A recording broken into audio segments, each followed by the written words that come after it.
नमस्कार, Vande Mataram. Uniform channel पे फिर से आपका स्वागत है। तो हम चर्चा कर रहे थे धर्म शब्द से अभिप्राय की। देखिए, पहले मैंने कहा कि धर्म एक मूलतः एक गुण रूप है जो सब वस्तुओं व्यक्तियों से गुणों की अपेक्षा करता है। तो वस्तुओं की बात तो लगे, लेकिन मानव से मानवता की अपेक्षा करता है।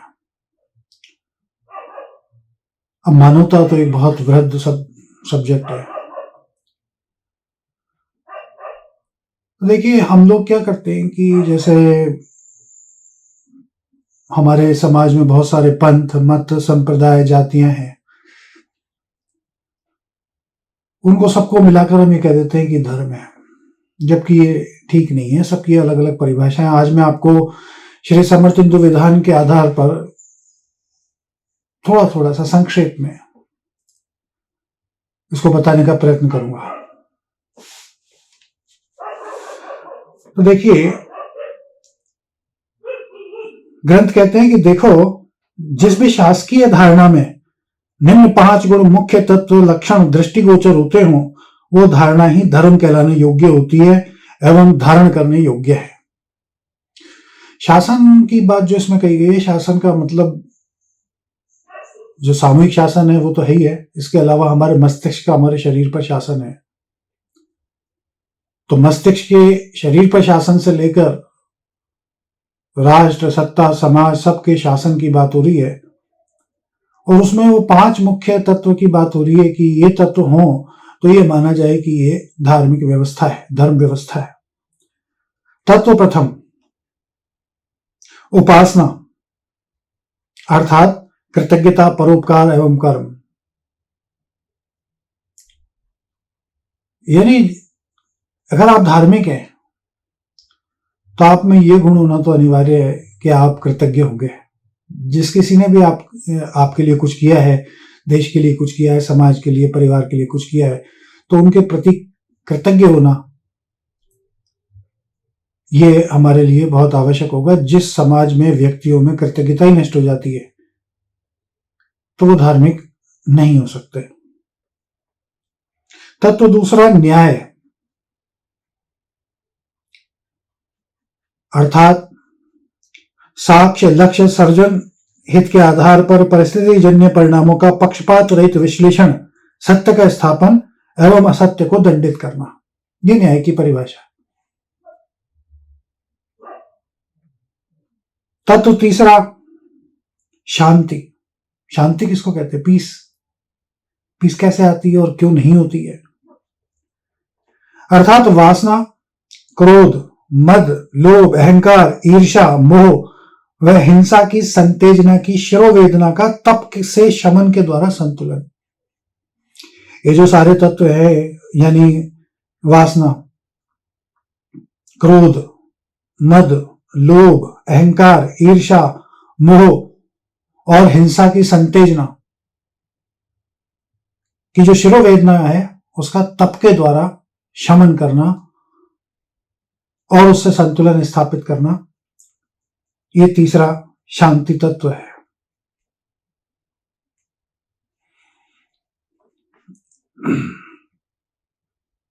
तत्व चौथा है प्रेम। जनरली हम प्रेम को मोहब्बत और लव और ये सब चीजों के दृष्टिकोण से सोचते देखते हैं, परंतु ऐसा नहीं है। प्रेम की परिभाषा है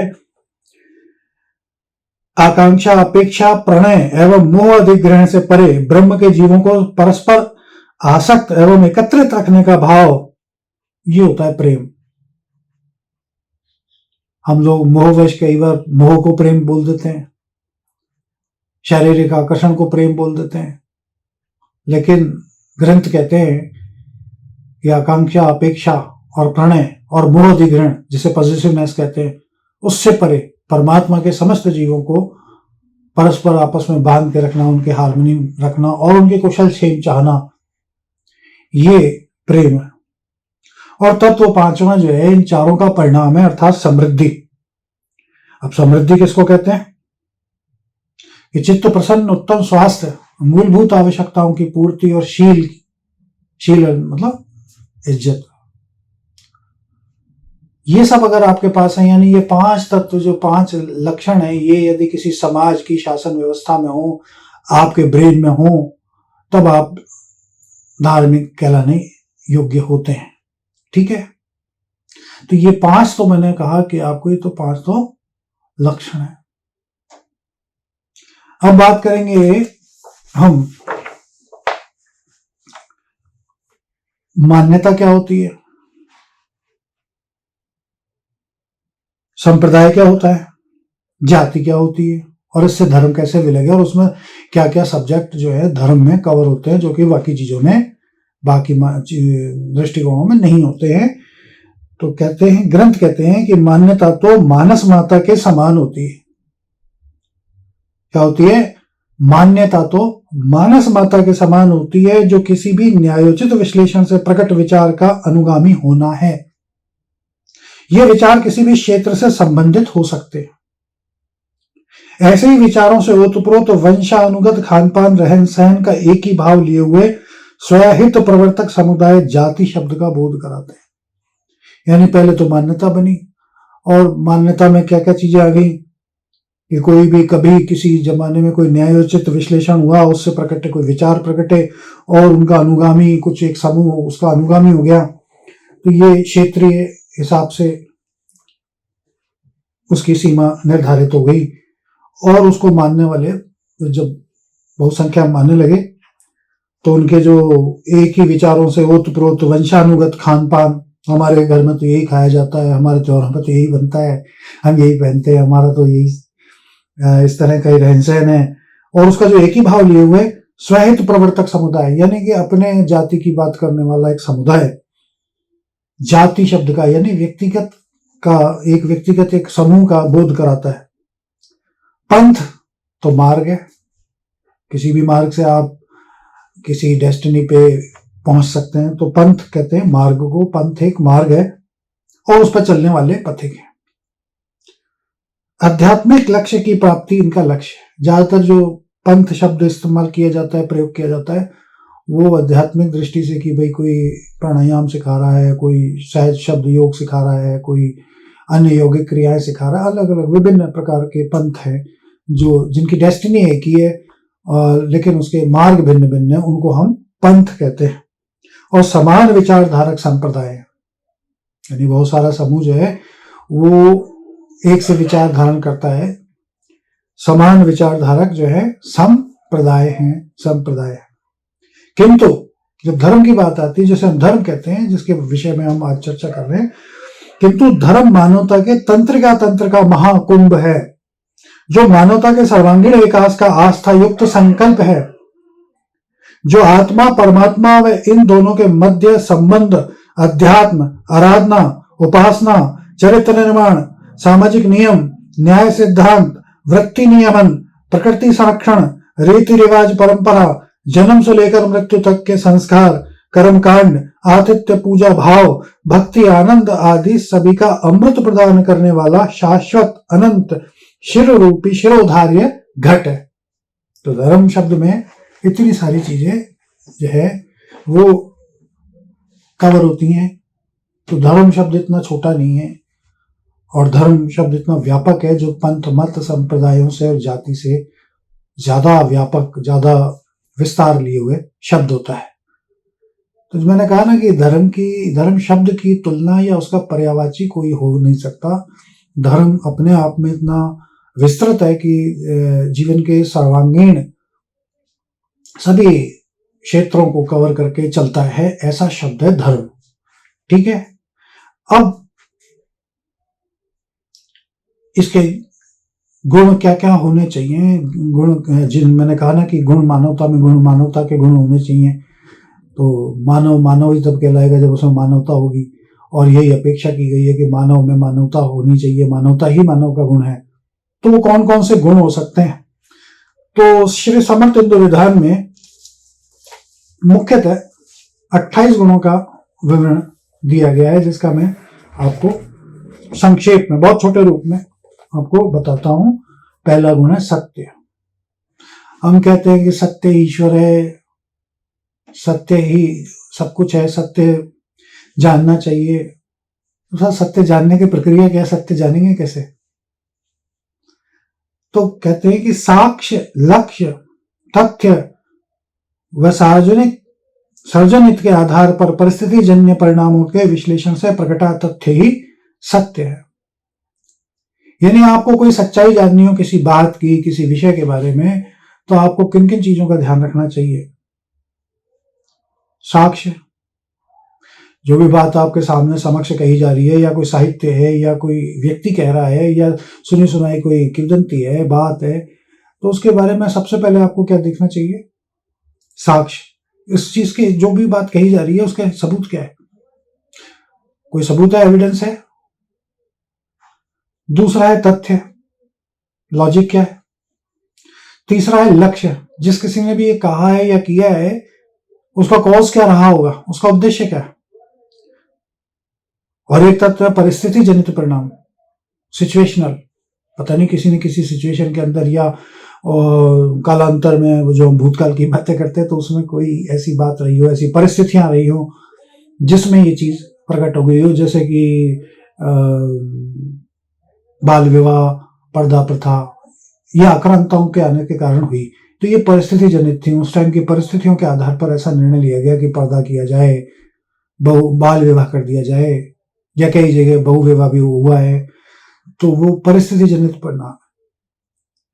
अब इन चारों चीजों का हम किस चीज पर तुलनात्मक अध्ययन करेंगे, किस चीज पर तोलेंगे, कौन सी तराजू होगी जिस पर हम इसको तोलेंगे? तो उस तराजू का नाम है सार्वजनिक सर्जन हित। यानी कोई सी भी ऐसी बात, कोई सा भी ऐसा तथ्य जो होगा तो उसको हम सार्वजनिक सर्जन हित, यानी सबके हित के भले, सबके भले की बात का जो आधार है यानी मानवता है, उसकी तुला के ऊपर इन सारे चारों तत्वों को रख देंगे और तब हम इसको निष्कर्ष पे पहुंचेंगे कि सत्य क्या है। कई सुनी बातों का तो कोई मायने नहीं होती। तो ये एक बहुत आवश्यक चीज है कि सत्य को जानने की कला सीखनी चाहिए, और उसमें ये चारों तत्वों का चिंतन करना बहुत आवश्यक है। धर्म हमें ये सिखाता है कि साक्ष्य, लक्ष्य, तथ्य व सार्वजनिक सर्जन के हित के आधार पर परिस्थिति जन्य परिणामों के विश्लेषण से प्रकटा तथ्य ही सत्य है। तो अपने आचार्य से ज्ञान प्राप्त करके न्यायोचित पक्षपात रहित विश्लेषण की कला सीखें। अब ये भी एक कला है। हम तो खुद ही जज बन जाते हैं, कई बार न्यायाधीश बन जाते हैं, लेकिन ये कला है कि आप बहुत ही शांति से पक्षपात रहित होकर, अनबायस्ड होकर किसी भी चीज के ऊपर इन चारों तत्वों को लेकर, यानी उसके एविडेंस क्या है, उनका कॉज क्या रहा होगा, या वो सिचुएशनल हो सकता है, या उसका जो जिसने भी जो कुछ किया उसका कॉज, लक्ष्य क्या था, उसमें लॉजिक क्या था। तो ये सब बातों का सार्वजनिक सर्जन हित के आधार पर जब हम सोचना प्रारंभ कर देंगे तो शायद हम हमारे जीवन में भी सही सोच पाने की स्थिति में होंगे। आप देखिए आजकल व्हाट्सएप का जमाना है, ये व्हाट्सएप क्या, यूट्यूब का जमाना है, गूगल का जमाना है, बहुत सारी चीजें हमारे सामने आती हैं, रोज आती हैं। अब हम बिना सोचे समझे कई चीजों को फॉलो करना चालू कर देते हैं। तो बिना सोचे समझे जब चालू कर देते हैं तो मूर्खता का काम करते हैं। तो उसका अन्वेषण करना बहुत जरूरी है। दूसरा है न्याय। अब न्याय भी वही सत्य की परिभाषा पर आधारित है। न्याय कैसे होगा कि साक्ष्य, लक्ष्य, तथ्य व सार्वजनिक सर्जन हित के आधार पर परिस्थिति जन्य परिणामों का पक्षपात रहित विश्लेषण। अब न्याय में थोड़ी सी अलग हो जाती है कि सत्य की स्थापना व असत्य को दंडित करना ही न्याय होता है। अपन ने ऊपर पढ़ा कि भाई सत्य क्या होता है, लेकिन न्याय जो प्रक्रिया है वो सत्य की स्थापना, सत्य को स्थापित करना और असत्य को दंडित करने की प्रक्रिया का नाम जो है वो न्याय है। और ये गुण भी धर्म के अंतर्गत आता है।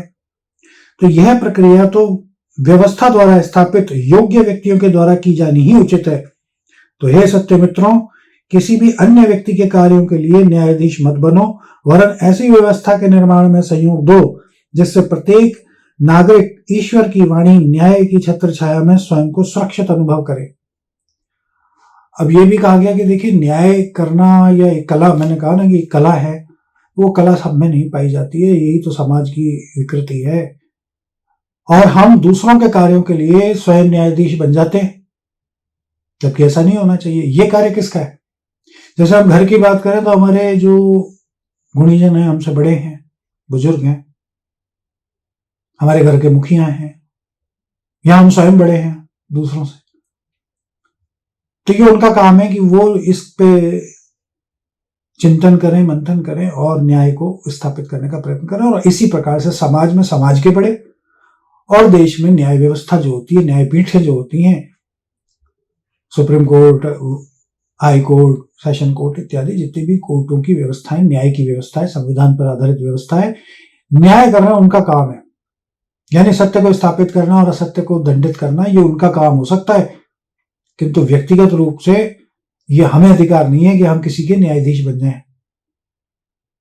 जो कि हम अक्सर करते हैं और जिसके कारण झगड़े उत्पन्न होते हैं। हम अपने आप को सही और दूसरों को गलत मानते हैं और अपने आप को सही स्थापित करने के लिए पता नहीं कितने झूठ बोल देते हैं, कितनी बातें बोल देते हैं, कितने आर्ग्यूमेंट दे देते हैं। तो ये चीज ठीक नहीं है। ये कार्य जो है, न्याय का कार्य जो है, व्यवस्था यानी कि व्यवस्था प्रधानों का काम है।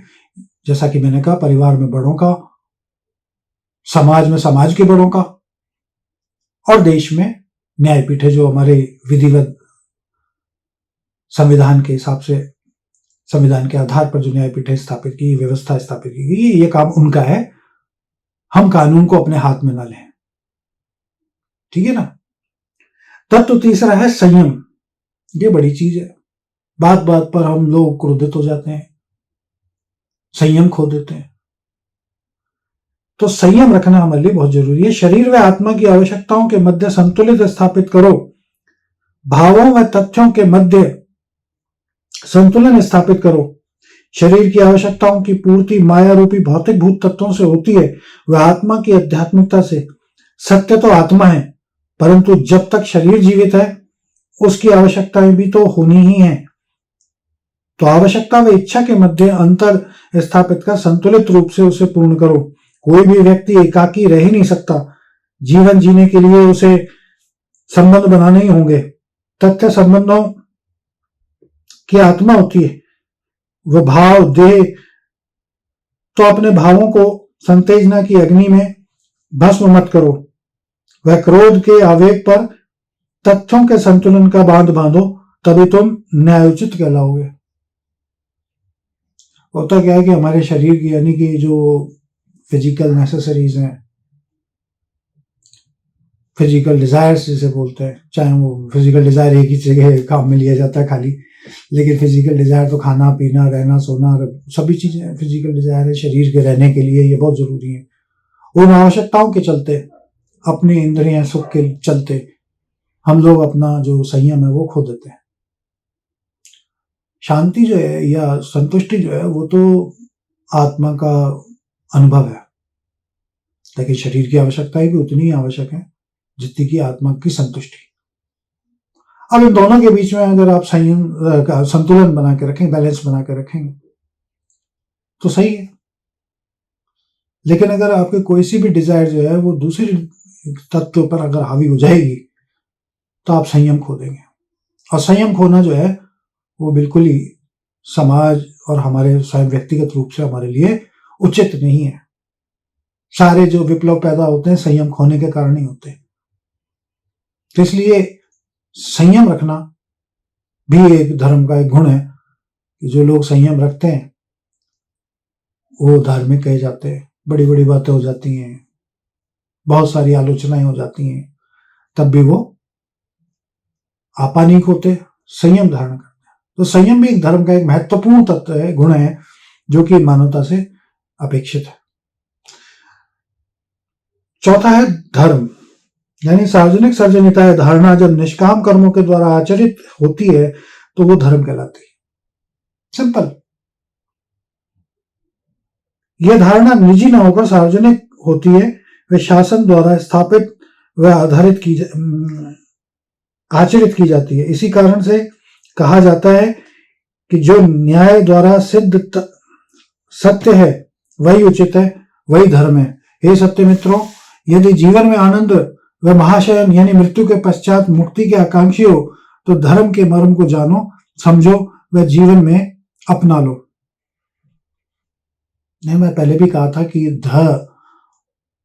जो धर्म शब्द है उसमें दो अक्षर है, ध आधा रे की मात्रा और मैं, अर्थात ये दो शब्दों से, दो अक्षरों से मिलकर एक शब्द बना है। ध प्रतिनिधित्व करता है धारणा का, आधा रे और मैं करता है कर्म का, यानी परमार्थ का, यानी चैरिटी का, दूसरों के लिए करने की सोच का, और सोच नहीं आचरण का। तो धर्म हमें ये सिखाता है। तो ये भी तत्व एक ऐसा है कि जो परमार्थ सिखाता है, यानी मोटे तौर पे कहे तो परमार्थ यानी चैरिटी, यानी दूसरों के लिए करना। अब सोचिए अगर दूसरों के लिए करने की हम व्यवस्था ही खत्म कर दें, दूसरे की भाई ये सोच के बच्चों का परिपालन करें कि ये हमारी सेवा करेंगे इसलिए हम इनको पालें पोसें, तो ये तो गलत होगा। ये हमारा कर्तव्य है। ये धर्म ही सिखाता है कि ये परमार्थ है जो भाई हमें करना ही है, ये तो करना ही पड़ेगा, करना चाहिए, मतलब दूसरों के लिए करना। यही तो पशु पक्षियों से हमें अलग करता है। और ऐसा ही विचार, ऐसा ही सुंदर विचार धारण करने योग्य है, इसलिए कहते हैं कि धारयति धर्म, अर्थात धर्म ही धारण करने योग्य है। पांचवा तत्व सत्य आश्रय, सत्याश्रय। जब जीवन में दुख व संताप का अंधकार गहरा जाता है, हम असहनीय पीड़ा से त्रस्त हो जाते हैं, आगे बढ़ने के समस्त मार्ग बंद दिखाई पड़ते हैं, तो परमात्मा और धर्म का स्मरण हो आता है। धर्म की शरण में आने का संकल्प ही सत्याश्रय है। हे सत्य मित्रों, धर्म को समझने व धारण करने के लिए जीवन में संताप आने की प्रतीक्षा मत करो। अब ये जो कुछ भी चर्चा हो रही है, इसको सुनने के लिए कोई किसी की रुचि नहीं। धर्म है, ठीक है, समझा रहे हैं, कोई बोल रहा है, मतलब नहीं। जब जीवन में संताप आता है, दुख आता है, ऐसे दुख आते हैं जिसका कोई आपको समाधान दृष्टिगोचर नहीं होता है, तब भागे भागे किसी ज्योतिषी के पास, तंत्रिक के पास, साधु महात्माओं के पास, धर्म की शरण में, परमात्मा की शरण में बड़े अच्छे बच्चे बनकर जाते हैं। सत्य का आश्रय लेने के लिए जाते हैं कि भाई हम तो बड़े सत्संगी हैं, हम तो बहुत ही सीधे साधे लोग हैं, हमने कुछ गलत किया ही नहीं, फिर देखो हमारे साथ कैसा हो। तो धर्म की शरण में जाने के लिए, सत्य की शरण में जाने के लिए यदि दुख आपके लिए आवश्यक है तो ऐसा मत करो प्लीज। धर्म की मर्म को यदि आप सीख लोगे तो शायद दुख आएंगे ही नहीं, या दुख आएंगे तो आपको झेलने का आप में सामर्थ्य उत्पन्न हो जाएगा। तो सत्य का आश्रय आवश्यक है और ये अनवरत है हमेशा। ये नहीं कि भाई धर्म मानना तो देखो जी हम तो यूथ है, यंग है, अभी हमारे कहाँ उम्र है अभी धर्म पालन करने की, ये सब बुजुर्गों का काम है जी, ऐसा नहीं है। धर्म के ऊपर आचरण करने की सही आयु तो है ही यंग एज, युवा अवस्था ही वो अवस्था है जिसमें हम धर्म का पालन कर सकते हैं। वृद्धावस्था में तो उस किए हुए पालन के परिणाम हमारे पास आते हैं। अगर हम बुढ़ापे में या बुजुर्ग अवस्था में अगर काम करने की सोचेंगे तो हमारी शरीर ही साथ नहीं देगा अच्छे कार्य करने का, परमार्थ करने का, तो फिर परिणाम कब आएंगे? ठीक है। तो सत्य का आश्रय लेना भी धर्म के गुणों में मानवता से ही अपेक्षित है। छठा है सत्य अन्वेषण। जब आपने ये मान लिया कि भाई मुझे सत्य की शरण में जाना है, अब सत्य की शरण में प्रैक्टिकली बात करें तो भाई मान लो किसी गुरुजी के पास जाना है या समझना है या किसी धारणा को, मान्यता को मानना है, ये सब हम सोच रहे हैं कि देखिए जी हम दुखी हो गए और अब हमें कुछ ना कोई इसका आध्यात्मिक या कोई भाग्य की सुधारने, टूट फूट मरम्मत का कोई समाधान ढूंढना होगा, तो हम चल पड़े। लेकिन उसके लिए आवश्यक क्या है कि सत्य का अन्वेषण भी होना बहुत जरूरी है। हम कहाँ जा रहे हैं, कि हम क्यों जा रहे हैं, जिस जगह जा रहे हैं क्या वो सही जगह है। जनरली लोग गलत हाथों में पड़ जाते हैं, जनरली की बात कर रहा हूं, बाकी मैं सबकी बात नहीं कर रहा।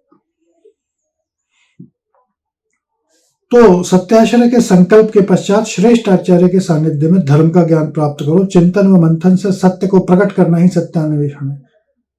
आप चिंतन करो, मंथन करो, खूब सोचो, अच्छे तरीके से उसका मंथन करो, अन्वेषण करो। क्या आपको जो कुछ भी कहा जा रहा है, कोई भी कह रहा है तो उसका अन्वेषण तो करो। उसकी जांच पड़ताल तो करो। तो ये कहलाता है सत्य अन्वेषण। अब सातवां है सत्य संग। जब आपने देख लिया, परख लिया, समझ लिया और उससे सत्य प्रकट हो गया कि हाँ जी, मेरे को ये जो है ये बिल्कुल समझ में आ रहा है, विवेक और तथ्य के लॉजिक के हिसाब से मेरे को ये चीज समझ में आ रही है और ये मुझे समझ में आ गई है, ये थ्योरी मुझे समझ में आ गई, तो फिर क्या होगा? वो सत्य प्रकट हो गया ना आपका। तो फिर उसका संग करना, अर्थात फिर उन गुणों को मानना, अपने जीवन में उन चीजों को आचरित करना, ये सत्य का संग है। यानी सत्य के संग में रहना सदैव। जनरली क्या है कि सत्य संग, कोई कीर्तन भजन, भाई सारे लोग मिलकर बैठ के गा रहे हैं, उसको सत्य संग बोला जाता है, पर वो सत्संग बोलते हैं, लेकिन सत्संग वो नहीं है। सत्य का संग करना यानी उसको अपने आचरण में लाना सत्य संग है। यानी आप पहले सत्य के आश्रय में गए, फिर आपने उसका अन्वेषण किया, फिर आपने उसका संग किया। ठीक है। अब है नियम। सत्यान्वेषण से प्रकटे सत्य व ज्ञान के सूक्ष्म भाव का अणुचिंतन व उसका शासन, अनुशासन ही नियम है। यानी सत्य व ज्ञान के सूक्ष्मतम अणुओं के मूल पर सिद्धांत बनाओ।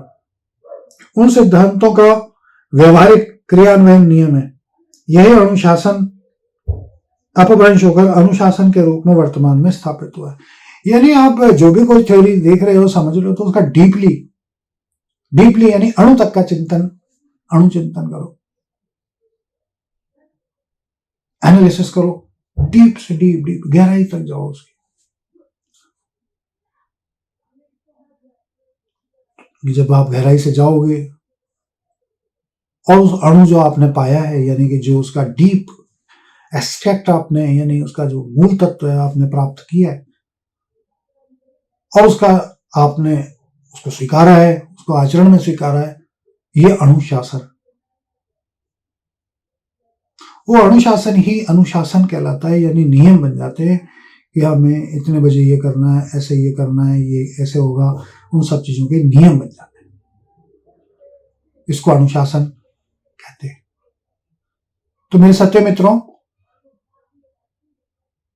थोड़ा लंबा हो गया है ना, लेकिन अपन अभी चर्चा करेंगे आगे दूसरे एपिसोड में। मैं आपसे क्षमा चाहता हूँ कि मैं कोई यूट्यूबर नहीं हूँ।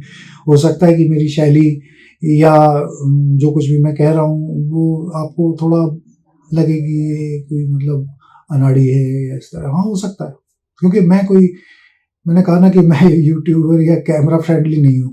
ठीक है, ग्रंथ की रचना करी है, मेरे द्वारा हुई है, लेकिन मैं कैमरा फ्रेंडली इस तरह से नहीं हूँ। फिर भी मैं कोशिश करूंगा कि मैं ग्रंथ के में जितनी बातें कही गई है, क्योंकि धर्म एक ऐसा विषय है कि देखिए, धर्म को लेकर बड़े बड़े युद्ध हुए हैं और हो रहे हैं, और आज भी देखिए इजराइल फिलिस्तीन का ले लीजिए, चाहे भारत से पाकिस्तान में हुआ, धर्म के आधार पर हुआ। कितने क्रूसेड की लड़ाइयाँ हुई, वो सब धर्म के आधार पर हुई। आज मतगणना मत पढ़ते हैं, वो भी धर्म, जाति, पंथ, संप्रदाय के आधार पर पढ़ रहे हैं, यानी कि डेमोक्रेसी भी उससे अछूती नहीं है। आज बहुत हर्ष का विषय है कि श्री राम मंदिर अपने हमारे जीवन में हमें देखने को मिल रहा है। ये परम सौभाग्य की और अत्यंत प्रसन्नता की बात है। ये सब चीजें क्या है, धर्म के आधार पर ही तो हो रही है। और जब हम देखते हैं कि जब धर्म के आधार पर इतने बड़े निर्णय हो रहे हैं, सरकारें बन रही हैं, गिर रही हैं, देश अलग हो रहे हैं, देशों में युद्ध हो रहे हैं, तो ये धर्म विषय में यूथ को या हमारे लोगों को जानना चाहिए कि धर्म एक्चुअली है क्या। इसीलिए इतनी चर्चा हो रही है। अन्यथा इसके बाद तो अभी ग्रंथ का जो पाठ है वो विधिवत रूप से प्रथम अध्याय से मैं प्रारंभ करूंगा, जिसमें ये सारे तत्व वापस से कवर होंगे। लेकिन ये आवश्यक हो गया है कि धर्म शब्द के बारे में ही जो गलतफहमियां हैं, खाली स्पिरिचुअल प्रैक्टिसेस को ही समझकर हम खाली समझते हैं कि ये धर्म उसका है, ये हमारा है, ऐसा नहीं है। इसलिए इस पे इतनी मैं जोर डाल रहा हूँ कि इस बात को, धर्म शब्द को समझो, उसके मर्म को समझो, उसके विषय में समझो, तब जाके कहीं आप धार्मिक या अधार्मिक आप हो सकते हो, या किसी धर्म का पक्ष या ना पक्ष लो। मैं तो किसी नहीं कहता, जो सत्य है उसका ही स्वीकार करना चाहिए। तो मैं सिखा रहा हूँ कि भाई न्याय क्या है, अन्वेषण क्या है, सत्य को कैसे प्रकट करें, ये सब बातें बाद में फिर आएंगी। लेकिन अभी मोटे तौर पे सिर्फ धर्म शब्द के विषय में मैंने कहा। अब हम दूसरे एपिसोड में आगे की चर्चा प्रारंभ करेंगे। तब तक के लिए नमस्कार, वंदे मातरम।